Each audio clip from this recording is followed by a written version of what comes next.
하나님 말씀 보시겠습니다. 하나님 말씀은 데살로니가전서 5장 12절에서 18절까지 말씀입니다.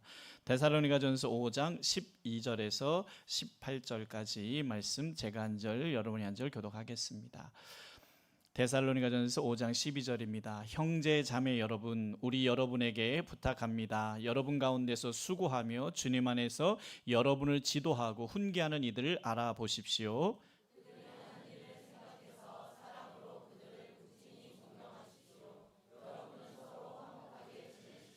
형제자매 여러분, 여러분에게 권고합니다. 무질서하게 사는 사람을 훈계하고 마음이 약한 사람을 격려하고 힘이 없는 사람을 도와주고 모든 사람에게 오래 참으십시오.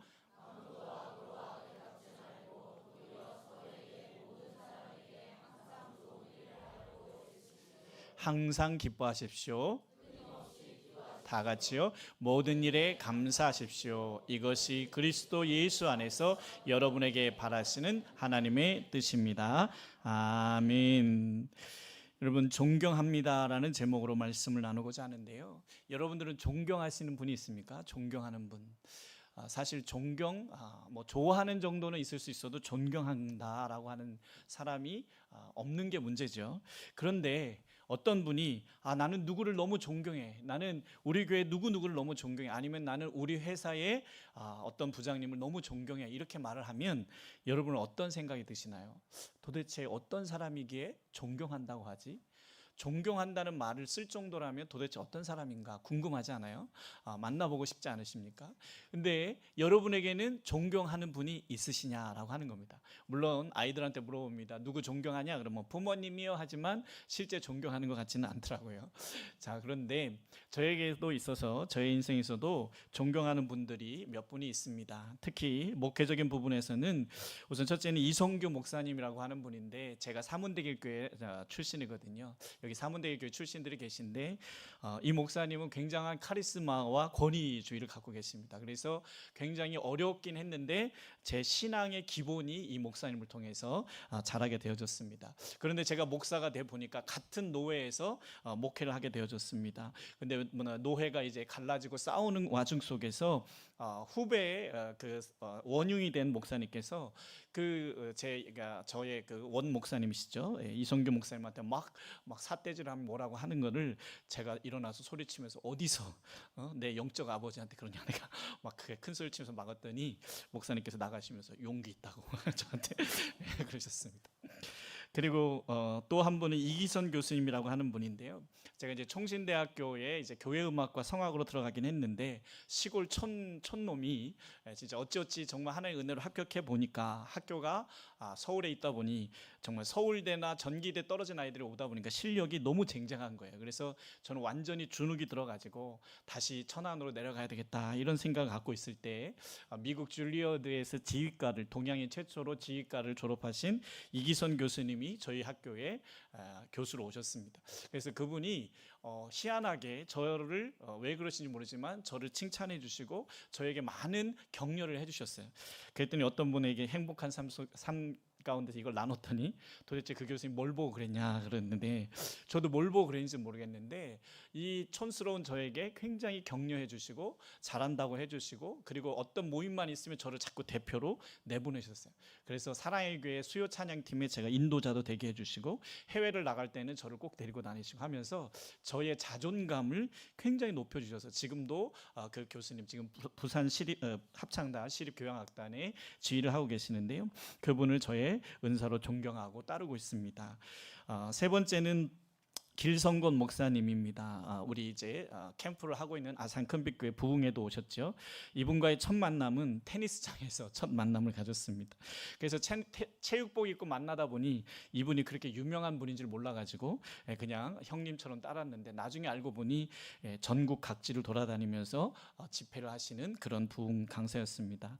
이분을 통해서 두 번의 부흥회를 통해서 또 많은 은혜를 받았고, 또 작년에 사실 저희 그 아이들 데리고 캠프를 캠프를 할 수 없어서 고민하고 있을 때 갑자기 저한테 연합으로 캠프를 해보자 해서 사실 요번에도 우리 교회와 아산 큰빛교회 두 교회의 캠프였어요. 두 교회. 그리고 정말 할 수 없는 몇몇 교회의 아이들 몇 명이 와서 한 50명 정도가 같이 했는데 우리 교회가 그 교회와 맞짱을 뜨게 된 거죠. 그래서 이 정도로 같이 이렇게 하게 됐고, 더 파워 캠프는 26년 개척부터 해서 지금까지 무료로 아이들을 섬기고 계십니다. 거기에 또 이렇게 같이 하게 되어서, 그래서 제가 길 목사님한테는 그 교회 가서 설교할 기회 때 이렇게 말씀드렸습니다. 제가 길 목사님한테 빨대를 꽂았다. 제가 그래서 쭉쭉 빨아먹겠다 했습니다.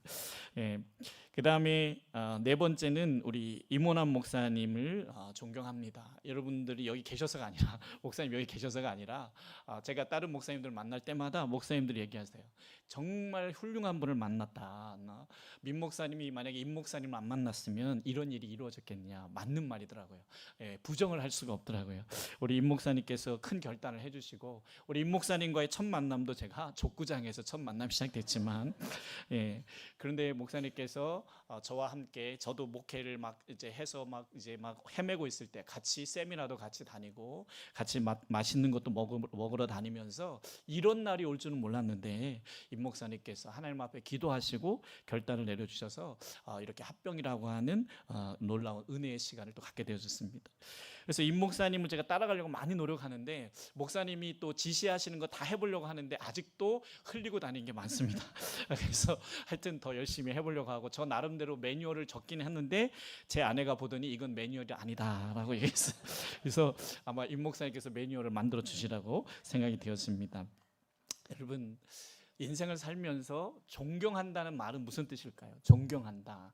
이것은 영어로 보니까 respect이라고도 하죠. 그 다음에 look up to라고 하는데 이게 뭐냐니까요, 따른다. 그분을 나는 믿고 따른다라는 뜻이에요. 한마디로 말하면 나는 예수님을 존경합니다라고 말한다면 무슨 뜻일까요? 나는 예수님을 따르겠습니다라는 말이에요. 근데 문제는 존경합니다 해놓고 안 따르면 어떻게 될까요? 그거는 존경하는 게 아닌 것이죠. 여러분, 동물의 왕국에 보면 사자들이 나오잖아요. 근데 사자들 숫사자 둘이 딱 마주쳤다가 한 놈이 기가 질리면 어떻게 합니까? 바로 배를 이렇게 벌러덩 배를 눌러놓잖아요.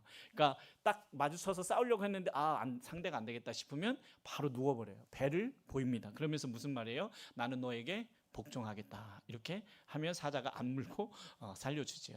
여러분, 존경한다는 말은 말 그대로 당신을 존경하고 당신처럼 되고 싶고 당신을 따르겠습니다 라고 하는 말이거든요. 그런데 우리가 존경할 사람이 없다는 말은 뭘까요? 그렇게 따라갈 만한 사람을 내가 못 봤다, 이런 얘기를 하는 거거든요. 그런데 여러분, 우리 부모를 내가 존경하지 않으면 누가 존경할까요? 자식인 내가 우리 부모를 존경하지 않는데 옆집 아들이 존경할 리가 없잖아요. 우리 부모를 존경해야 될 사람이 누구예요? 나죠. 우리 교회 목사님을 존경해야 될 사람이 누구일까요? 좀 부끄럽지만 여러분, 임 목사님도 존경하시고 저를 존경해 주셔야 돼요. 아멘이십니까? 왜 그러냐 하면 존경하지 않을 때 은혜가 되지 않는다는 거죠. 그러면 누구를 위해서 존경하라는 거예요? 여러분들에게 은혜가 되고 하나님의 말씀대로 살아가려면 어찌됐든 목사님의 말을 따라야 되잖아요. 그러려면 목사님에 대해서 존경할 때에 그런 일이 가능하다는 거죠. 오늘 성경 본문을 다시 보면 여러분, 우리 12절 말씀 보면 이렇게 말하죠. 형제 자매 여러분, 우리는 여러분에게 부탁합니다. 여러분 가운데서 수고하며 주님 안에서 여러분을 지도하고 훈계하는 이들을 알아보십시오. 그들이 하는 일을 생각해서 사랑으로 그들을 극진히 존경하십시오 라고 얘기하고 있습니다. 극진히 존경하라. 이 말은 그 사람들을 위해서 그 사람들을 높여서 그 사람들이 대우받게 해주라는 말이 아니라 그들을 극진히 존경할 때 그게 누구한테 유익이 된다는 거예요? 나한테 유익이다. 근데 어떤 사람은 있어요. 학교 가서 맨날 교수님 욕만 해요. 그러니 그 수업이 은혜가 되겠어요, 안 되겠어요? 재미가 없고 안 되죠. 그러면 우리가 하나님을 믿고 교회 생활을 할 때에 우리 임 목사님이나 부족하지만 저를 여러분들이 존경해 주실 때 어떤 일이 벌어질까요? 여러분들에게 그 은혜가 흘러갈 것이라는 거죠. 아멘이십니까? 인간적으로 부족함이 있지만 그러나 우리가 무엇을 의식해야 돼요? 하나님의 주권을 기억해야 되는데, 자, 여러분 사진 하나 잠깐 보여주시기 바랍니다. 사진 올려주시면 여러분, 이 두 사람 누가 목사님 같고 누가 장로님 같으세요? 아무래도 넥타이 매신 분이 목사님 같고, 그렇죠? 이렇게 갓 쓰신 분이 이제 장로님 같으시죠. 근데 이분들은 누구냐면 전북 김제에 가면 금산교회라고 하는 이렇게 기역자로 된 우리나라 지금 조선 시대 건물이 있는 교회입니다. 지금도 현재 있고요. 그 옆에 이제 현대적인 건물도 있지만 넥타이 매신 분이 누구냐면 이자익 목사님이라는 분이고, 그리고 이제 저렇게 뭐죠? 저걸 뭐라고 하죠? 하여튼 저걸 쓰신 분이 이제 조덕삼 장로님이라는 분인데, 사실은 조덕삼 장로님이 그 집 주인이시고, 그리고 이자익 목사님이 그 집 머슴이었습니다. 그런데 두 분이 같이 살면서 생활하다가 선교사님을 통해서 복음을 받게 돼요. 그래서 같이 이제 신앙생활을 하는데, 이 조덕삼이라는 분이 자기 집을 교회로 내놓습니다. 그래서 자기 집에서 커튼을 치고 한쪽은 여자들, 한쪽은 남자들 이렇게 해서 예배를 드리는데, 문제는 양반이고 주인인 조덕삼 씨와 그리고 머슴인 이자익 씨가 같이 예배를 드리고 있는 거죠. 그런데 이자익 씨가 너무 열심히 섬기다 보니까 선교사님들이 그를 자꾸 일꾼으로 세워갔습니다. 그러니까 조덕삼 씨도 주인이고 양반인데 질 수 없어서 더 열심히 했어요. 그래서 결국 이제 두 분 다 중직이 되게 됩니다. 그래서 이제 선교사님이 장로를 세우겠다. 그래서 지금 장로님하고 달라요. 그때 장로님은 설교도 할 수 있었던 그런 상황입니다. 그래서 장로님을 뽑겠다 해서 투표를 했습니다. 후보는 두 분이 올라갔어요. 여러분, 그래도 영향력이 있는데 투표를 하면 누가 장로님이 됐을까요? 그런데 의외로 이자익 저 머슴이 장로 투표에 당선이 됐어요.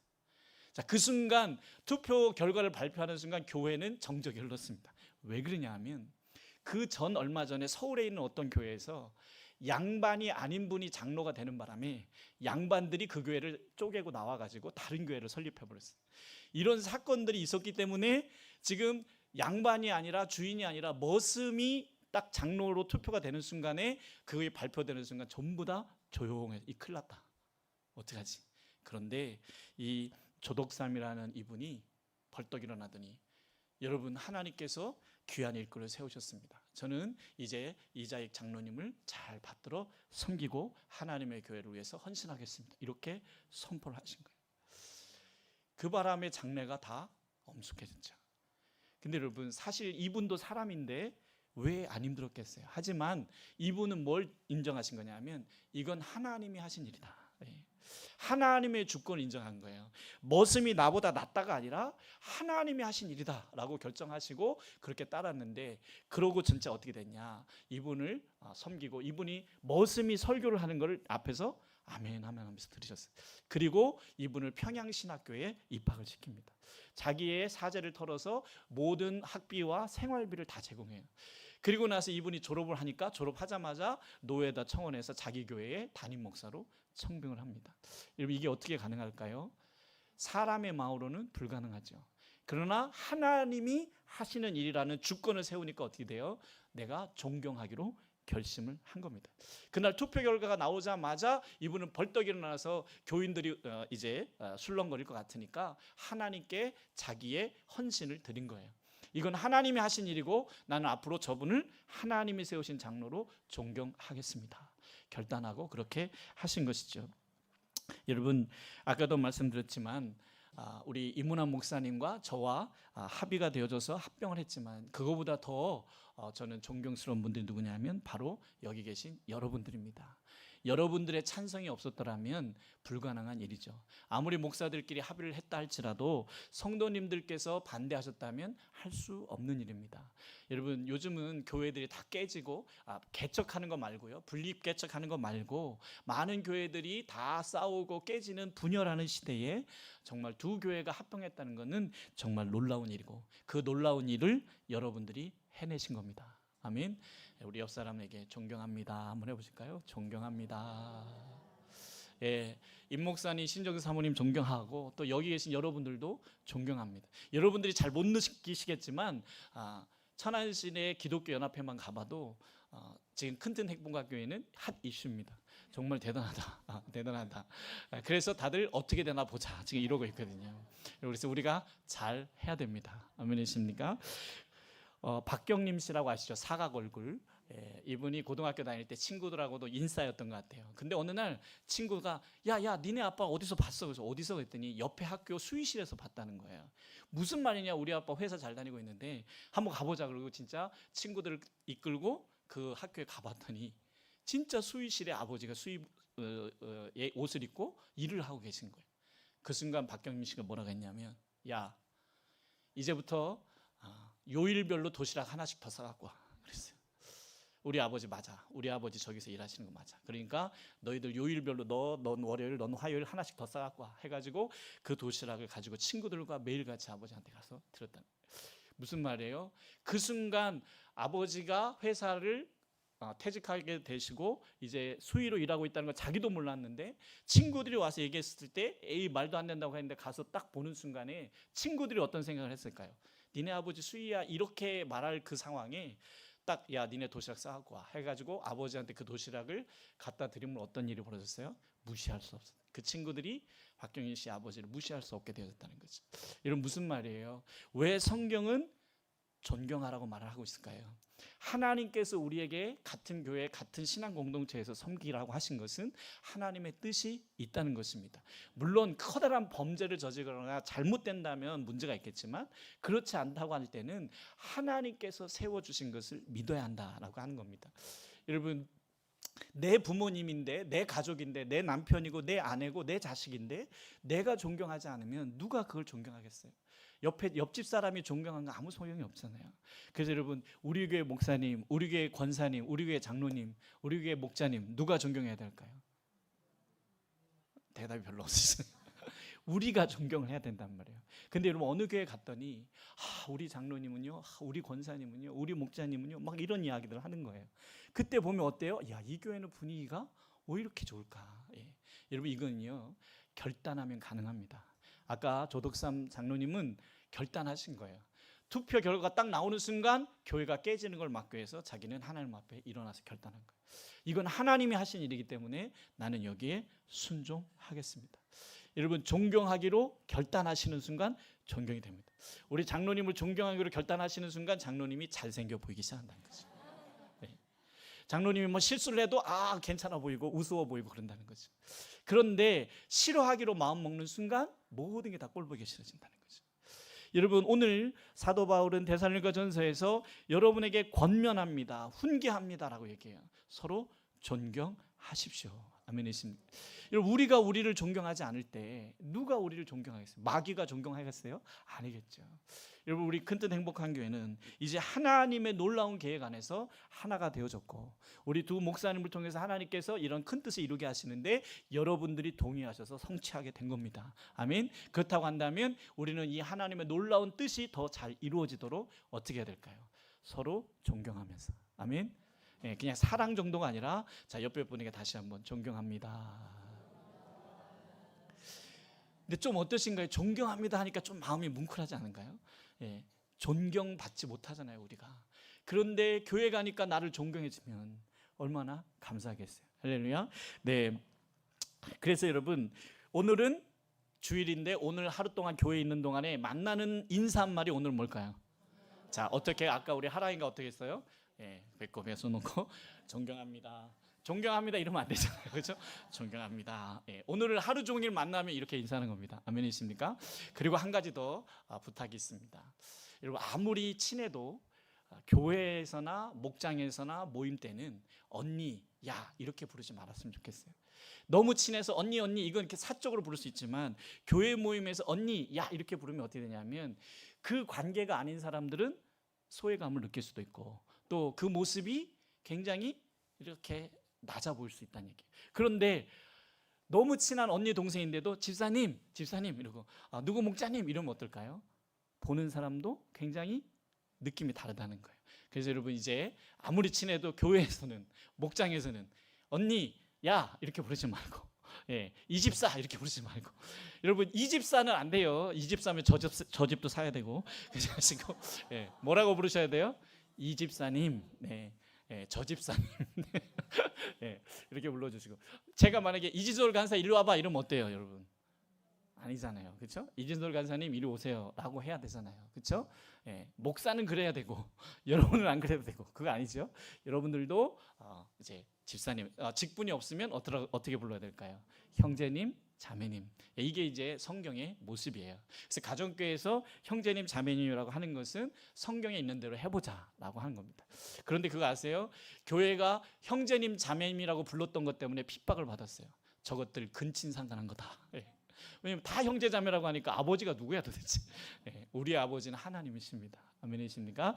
자, 그래서 여러분 이제 하나님께서 허락하신 이 놀라운 일을 우리가 누려야 되겠고, 아멘이십니까? 그러니까 여러분 막 자랑하세요. 밖에 나가서 많이 자랑하세요. 우리 교회는 이 분열의 시대에 하나가 됐어. 할렐루야. 예, 뭐 속에서 어떤 문제가 있는지 없지는 모르지만 어쨌든 하나님 우리를 하나 되게 하셨잖아요. 할렐루야. 그래서 자랑하시고, 그런데 이 자랑이 자랑으로 끝나지 않고 진짜가 되기 위해서는 우리가 서로를 존중해 주셔야 돼요. 아멘이십니까? 존경해 주셔야 돼요. 자, 다시 한번 이제 손을 꼭 잡고 존경합니다. 한 번 더 해주세요. 네, 네. 아니 왜 양집사님, 권사님 안 하세요? 손 꼭 잡고 존경합니다. 네, 오시면서 안 좋은 일 있었던 거 아니죠? 자, 여러분 이제 결론을 내겠습니다. 존경하는 분위기 우리가 만들 수 있습니다. 여러분 왜 학교가 이렇게 됐냐? 막 우리가 지금 얘기하잖아요. 학교가 막 권위가 실추되고 교권이 떨어지고 그런 분위기가 계속돼서 그래요. 자, 그럼 이 악순환이 될 때 어떻게 돼? 악순환을 끊는 방법은 다르게 행동하는 겁니다. 자, 여러분 우리 큰뜻 행복한 교회는 어떤 교회? 서로 존경하는 교회. 아멘. 학생한테도 어린 아이한테도 존경하는 마음으로 대하는 것과 야 이렇게 대하는 것은 전혀 다르다. 아멘이십니까? 그래서 이제 오늘부터는 우리 존경하는 마음으로. 그래서 어떻게 말하고 있습니까? 14절에 보니까 14절 말씀에 보면 이렇게 말하죠. 형제 자매 여러분, 여러분에게 권고합니다. 무질서하게 하는 사람을 훈계하고 마음이 약한 사람을 격려하고 힘이 없는 사람을 도와주고 모든 사람에게 오래 참으십시오.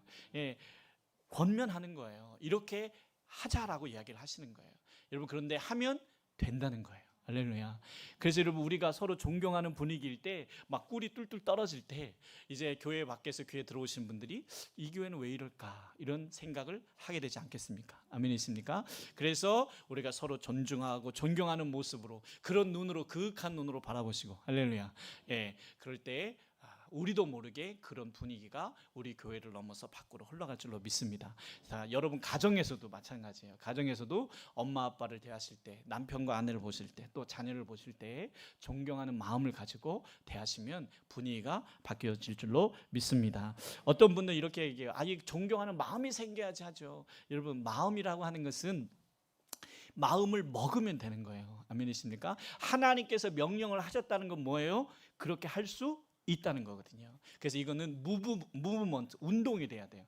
오늘부터 우리 교회는 무슨 운동을 합니까? 존경하는 운동. 그래서 만날 때마다 존경합니다. 아멘이십니까? 존경합니다. 네, 태도에서부터 존경이 막 흘러나와야 된다는 거죠. 얘네 지금 나 존경의 눈으로 보고 있는 거 맞지? 네, 그래서 우리가 그런 모습으로 우리가 그렇게 서로 사랑하고 존경해야 밖에 있는 사람들이 우리 모습을 보고 나도 저 교회 한번 가보고 싶다 이런 마음이 들지 않겠느냐라고 하는 거예요.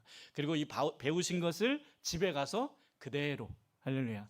자, 그런데 중요한 거 한 가지 더 있어요. 일관성이 중요해요. 가서 그냥 한 번 하고 끝나시면 안 되고 계속해서 할렐루야. 뭐라고 하든 말든 계속해서 그렇게 지속하시면 우리도 모르는 사이에 그런 변화가 있을 줄로 믿습니다. 우리 이 시간에 사랑합니다 나의 예수님 우리 같이 찬양하고 기도할 텐데요. 예수님을 존경합니다. 무슨 말씀이에요? 예수님을 따르겠습니다. 순종하겠습니다. 그런 말입니다. 서로에게 존경한다는 그 말은 나도 당신처럼 따르고 싶습니다. 이런 마음을 가지고 우리 찬양하고 기도하도록 하겠습니다.